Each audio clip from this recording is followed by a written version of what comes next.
hold on to that and hold a microphone at the same time? Thank you. It'll be awkward? Okay. All right. Hello, and thank you for being here. I'm Robert McBride of All Classical Portland. The guy in the red shirt is Carlos Kalmar, music director of the Oregon Symphony. Good evening. And this, I'm very happy to say, is our soloist tonight, oboist François Leleux, who graciously agreed to bring his instrument out and play a little for us. I adore the oboe, so I'm particularly happy that you're doing this. And also, thank you, Carlos. I've waited all my life to hear the Strauss Oboe Concerto in concert. And tonight, it finally is going to happen. For me, probably for a lot of you. Anybody ever heard this piece live? Yeah. Well, this is a first performance by the Oregon Symphony. And why? Because it's hard? Not for you? Oh, just, I can already, don't trust him. It's hard. Come on. Well, I think that everything is achievable. I like these little German sentences, which means do what you can, just do what is on the top of it, and suddenly you will do the impossible. So this is about this. How long have you played this concerto? You started playing the instrument when you were quite young, like 7 or 6 or something? Yes, I was 6. Me and my brother, we are actually 7 children at home. I am the second one. And when my sister was 6 months old, me and my brother were so turbulent and active that she just felt out of conscience because we were too much activity around her, and she was only 6 months old. So my parents said, you have to go to make football, soccer, you have to go to make tennis and music and all this kind of stuff, anything but outside. Just get out, go. And so I was 4, and my brother was 5.5, and I went to a very early music school, and I saw the oboe. I was 5, and I wanted to play the oboe. And funny enough, 39 years after, I still want to play it. Yes, good, excellent. So how old were you when you first played the Strauss Concerto? I think I was about 12 or 13. I knew he was going to say some ridiculously young age. That's Sorry. great. That's wonderful. Okay, so tell us about this particular oboe. Well, oboe is made of ebony wood and with wonderful plain key, silver plain key on it, and this is why I wanted to play it, because it looks so beautiful. And I did get it. I was so happy and proud. I was actually climbing on a chair to show it at all my family because I was so happy to play it. And every week when I came back from the lesson, I climbed on this chair and played a little awful tune to my family.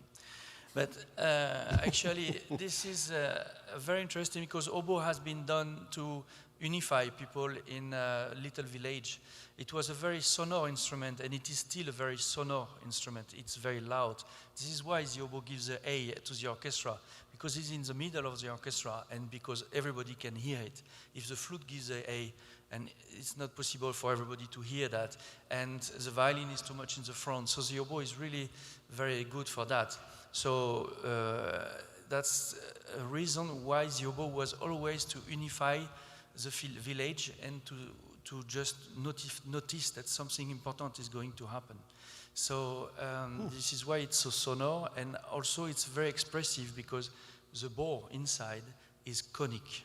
It starts with less than 1 millimeter in the reed, and it finishes with 5 centimeters.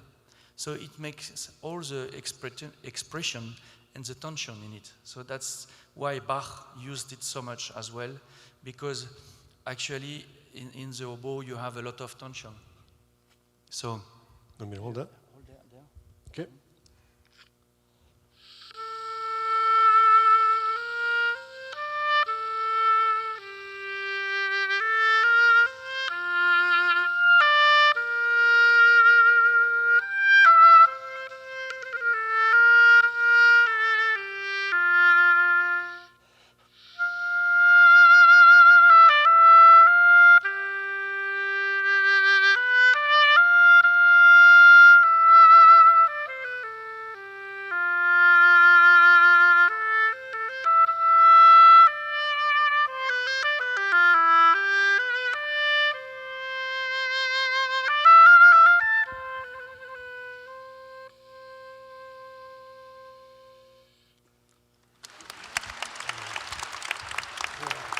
I have good news. Francois has recorded Bach with his wife, who is a wonderful violinist named Lisa Batyashvili, who I really hope the Oregon Symphony will bring to town someday. But their recordings together are just exquisite. Thank you. Thank That you. St. Matthew Passion Yes, aria. Barmadish, yeah, it's fantastic. Oh, And man. it's done with actually it's a big tune of the violin in the Matthew's Passion, Barmadish. God forgive us actually, and actually normally should be with a singer, but I took the singer part on the what we call Oboe d'amour. It's a little bit longer than this oboe. It has even a mellow sound, and it is so beautiful. And of course, to play this kind of unique music, it makes you really believe that something is bigger than you out there, and this is nice. I had a dream a number of years ago. It was one of the most vivid dreams I've ever had, that I was an oboist. And I was on stage performing. I could feel the instrument in my hands and sense my colleagues around me and see the conductor. And I woke up believing that I had been an oboist in a previous life. That was one of your real nightmares, right? Oh, no. No, I must have had a good read that day because there was no trouble. So there's a tremendous variety of sound between one oboe player and another. Is that 90% how you choose to make your read? What is it? No, I think the best instrument as a musician is your ears. So you make your reed in order to arrive where you want to sound like. You know, sounds is a little bit like landscape. And what is appealing you is where you want and you tend to go. So it's more a question of what you want to achieve than a question about materials. And I think that if you think about materials, you will be stuck in a corner. But if you think about concept of a sound, concept of a music, then your concept will bring you to the place where the material will never take you. That's very good advice. Carlos, you were going to say something? No, actually, I don't know whether everybody knows actually how I'm not a wind player, but essentially this guy, as well as all the oboists out there, are really dangerous people. I always dangerous people because I always refer to oboe players are just beware. They always sleep with a knife under their pillow because they are this little thing on the top, the reed. They make it themselves, and very often you find oboe players somewhere tucked away in a room, just fiddling around with, looking for perfection in the reed. And also what I know is a good oboe, I don't know how many reeds an oboe player actually has, probably 20 at one time, but way more. Well, first of all, you can see oboist by the dust from the reed. You can follow it. And then when you come in the room, there is a lot of dust and the oboist is inside. And then the oboist is actually not breathing very well because of the reeds. No, actually I do 1 or 2 a month. But I agree with you, it's a big tradition that oboists think that the truth is in the material. But that's not in the material. The truth is actually in your ears, in your concept, and the way you want to go for. And I think that the material doesn't really matter. What matters is a bow. I don't have a bow, but when I play in the oboe, I play like I would have a bow. So when I do up and down.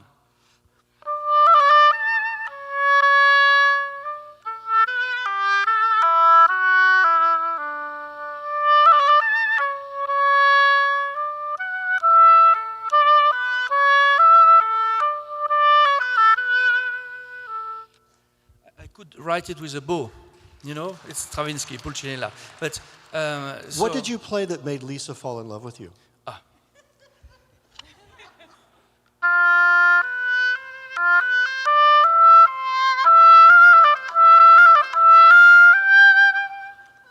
So it was not Maria, it was Lisa.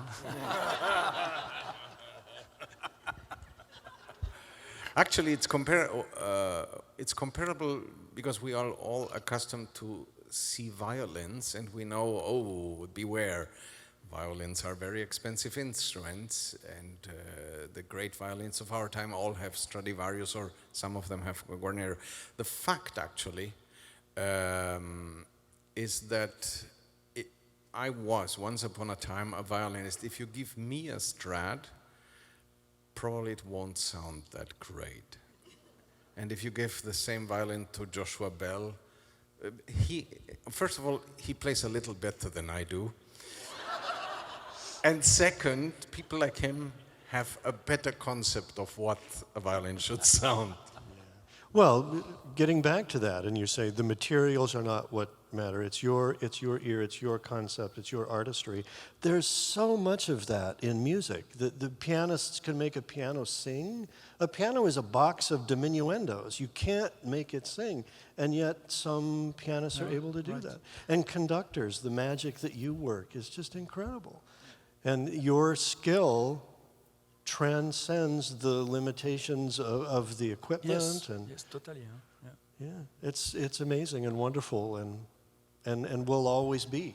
Yes, actually, this is the magic about music, is that actually this is a gift, not only for the audience but for the musician too. Music is a gift, something which makes our soul free, something which makes us breathe better, something makes us feel better, because the music is related to the force of gravity. I really believe that each cell of our body understands as much music as our brain and our heart, because music is related to the gravity. So I believe that this is a gift from a very special place somewhere in the cosmos, and it should be always seen as this. Music of the spheres is a gift, and this is something to really take care as much as we can, especially we as an artist, but you also as an audience, because this is one of the legacy for the humanity. I'm totally convinced about that. You are also a conductor. Oh, yeah. So how often do you lead a performance while you're playing an oboe solo? Would you do that with this concerto, or would that be impossible? No. Without Carlos, wouldn't be possible, because I don't want to do this concerto without a wonderful conductor, because it's difficult to accompany this concerto. And if you do it on your own, is impossible. So I do all this kind of Mozart, Haydn, Hummel, Bach, Lebrun, Molique, all this kind of Baroque till classical, late classical alone. So next week I go to Austria, in Bregenz, and I will conduct Bizet First Symphony and Brahms First Serenade, and I will play and conduct Hummel Oboe Concerto. Can I go? Yes, you're welcome. Oh. You can take the flight with me and go to Bregenz. Yes. So, but actually, I don't do too much of this. I just do 6-7 weeks a year to play and conduct, because I'm so happy to have this collaboration with Carlos, to come with the Oregon Symphony Orchestra, and to make a wonderful Strauss Oboe Concerto. It filled up totally my expectation as a musician. And you know, this orchestra is about 125 years, and you can feel that there is such a wonderful quality of musicianship in this orchestra, and a wonderful atmosphere which Carlos achieved. Because I am an orchestra member, I play in orchestra as well for 30 years.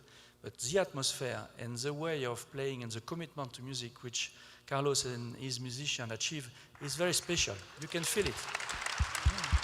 Really. It's very positive. And Carlos has been here for 14 years.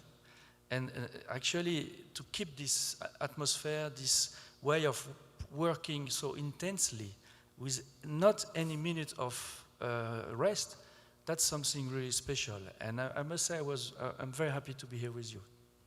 We are very happy, and we hope that you come back. So your first collaboration is going very well. This is actually, and it's for me, this is only the second time overall that I conduct the Strauss. Yeah, it has not. Who plays the Strauss? I mean, every time you read about the concerto, meaning the history about the concerto, you read that Strauss was very old when he wrote it, and it was kind of like this, let me do a little bit of an exercise in music, and it turned out to be absolutely a stunning gem, a little jewel. This is not a big concerto in the sense of enormous and huge effect. it goes to the little details, and then the next sentence you read everywhere is, whenever you speak about Strauss oboe concerto, oboists go pale, because the concerto, which is true, starts with a 57-bar phrase, where essentially the oboist cannot really breathe. Yes, but there is a trick. Can you do circular breathing? Aha.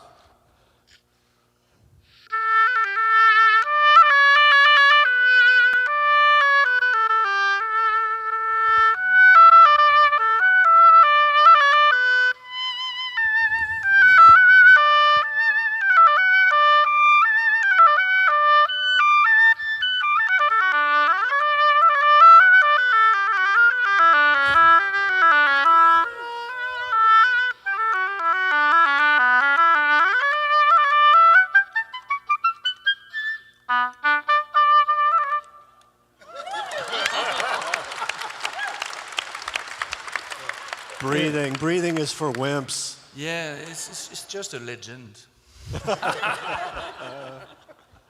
You're amazing and wonderful. Thank you. Thank you. Well, So, Carlos, if I were a young conductor, an inexperienced conductor, and I suddenly had to do this program with John Alden Carpenter and Richard Strauss and Mozart and Franz Liszt, Les Préludes, which piece would be the most difficult? No kidding. The Strauss followed by the Carpenter. Ah. Yeah, and unfortunately, when you're young and you actually have no idea, okay, you might have an idea, you are not experienced, you spend a lot of time on the list. Because everybody knows it, and it's so much fun, and to stand there and cut-a-boom. Yeah, that's great. And then you realize, oops, Strauss. But it doesn't sound hard. You know, we talk about it's hard to play, it's hard to conduct. It's so easy to listen to. That is also the art, that it doesn't sound hard. And it doesn't really matter whether we, too, say it's really difficult. That's not actually the point. The point is that you have a soloist of this amazing quality like François, and he just does little things, and he's also the musician that in one concert he might do here a little tweak, and in the next concert he might do another one, or the first tweak was a little bigger, or so you just have to really pay attention. And I also, as you know, I am a very, very firm believer that the work with a soloist is an absolute joy. Because sometimes conductors always think like, ugh, soloists, it's not about me. And I'm not only speaking for myself, I realized that with the fantastic Oregon Symphony, and that happened this week again, we have our share of really great soloists. I mean, we have really good soloists. As you know, when you come regularly to our concerts, sometimes you have not only great soloists, you have exceptional soloists, and then the exceptional soloist plays maybe a phrase or two, and the orchestra sits all of a sudden a little bit more like this, and like, oh. And it's not because François has said something, and it's not because I look evil or anything, it's just everybody immediately understands there is magic in the room, so let's go for it. And you played this program Friday night in Salem and last night in Newburgh. Yes, we did. So you're speaking from experience here, and then tonight and tomorrow night here in Portland. Have you had a chance to work with the oboe section? Do you get to know them? Yes, I've been not working with them, but we spoke a little bit together on the first rehearsal about oboes and reeds and things like that, because also I play a slightly different model than the usual oboe. I play an oboe with head joint. Normally the oboe is cut in the middle, so you have the upper joint, middle joint, and the bell. But here now you have only a little head joint. Why the difference?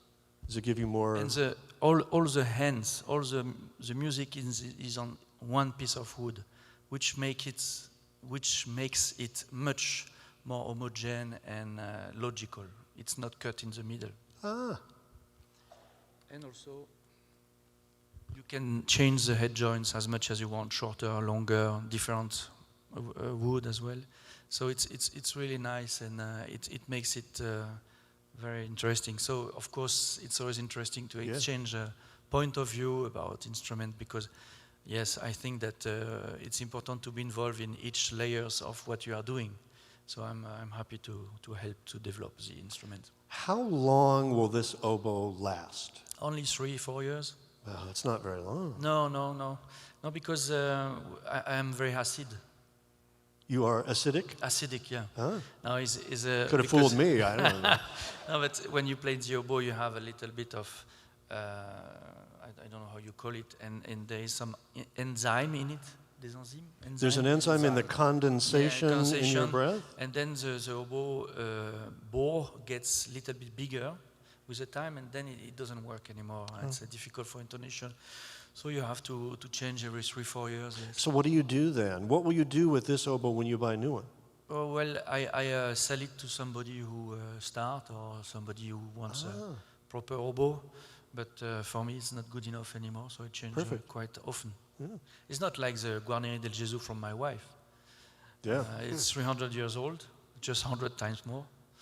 And still amazing, and cost about 1 million more than this. Yeah, right. So what did she play that made you fall in love with her? What did she play? Yeah. Well, It wasn't West Side Story, probably. no, she played Brahms with Pierre-Laurent Aimard. Piano and violin. Yes, and it was really beautiful. Yeah. Yes, music has power. There is music in your family. Yes, definitely. Well, yeah, what about all those siblings? Are they musical, your brothers and sisters? No, I'm the only The only musician, one? yes. Well, they did a little bit of music, but as I did get my first position when I was 15, and my brother was 16 in Orchestre National de France in Paris. You got your first position avec l'Orchestre National de France. Yeah, with Mazel. 16. I was 15. 50. That's And insane. then I went to Paris Opera and all these kind of things, did many international competition. And it was a little bit, unfortunately, it discouraged them a little bit. So they stopped the music, yeah. That's the truth. Wow. Yeah. Well, Mazel was conducting when he was, 13 or something? Yeah, he conducts, even with 9 years old, he was conducting New York Philharmonic. Yeah, and they laughed at him so much that he was traumatized about that. Really? Yeah. And then he comes back years later to be their music director. Yeah. Be careful who you laugh at, because you don't know. Well, I have a good friend, he says, be careful with your bad student. I said, why? Because they might be your music director in the future.